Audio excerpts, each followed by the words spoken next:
The PCAM Pledge is one of the first times when you actually experience the Code of Ethics and what it's all about. We celebrate today in the opening session the 31st birthday of PCAM.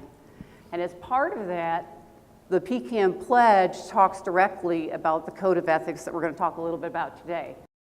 In talking about ethics, obviously CAI in its wisdom was light years ahead in realizing that ethics issues impact our lives every day that we're working.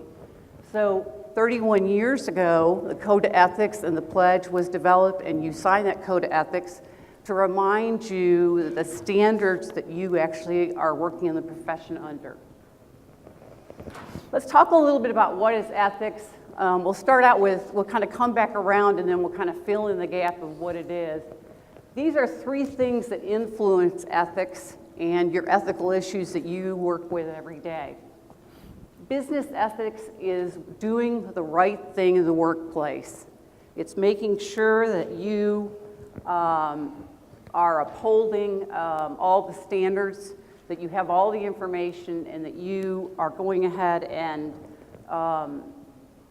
that you can develop all the issues and going ahead and understanding what the issues are and working with them. It's doing the right thing as an employer or as an employee. The one universal standard is almost about the golden rule. From the time that we are young, society teaches us, our families teach us, the institutions we belong to, whether it's religious or educational, and all of those try to help create a sense of what is right and wrong and how to make everything right. And so we use that also in ethical. The other issue, or the other thing that influences our ethical issues every day is the CAI Code of Ethics. And we're going to talk a little bit about all the different professions and the different codes in just a minute. But all of these influence how ethics impact our workplace and what we do. Business ethics, knowing what's right and wrong, doing what's right and wrong. Ethics is not as easy as right and wrong. If I said to you this morning, John, or I came into your office this morning and you as the CEO, I said to you, you know what, John was caught stealing yesterday from the workplace. I've got the check to prove that he cashed it. Is that an ethical issue or a misconduct issue?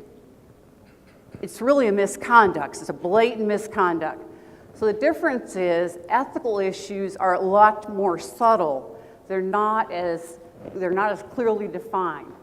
An ethical issue that you might see in the workplace might be one of your employees comes in and says to you, a board member came to see me today and decided that we don't need to vote on getting a new vendor because he's had lunch with a vendor 2 or 3 times and he's thinking he's the one that we should select. So ethical type issues are much more subtle in the workplace, and you need to kind of know how to work with them. The golden rule, obviously, do unto others as they would do unto you. That's a life code that you come up through with, and then working with one universal standard. What standard do we need to follow, and do I have the will to follow it? CAI has defined a number of codes of ethics that working in the different professions in the industry. Obviously, the Professional Community Association managers are one. We just talked about that one. Reserve specialists have their code of ethics, and then the common interest risk management specialists also have their code.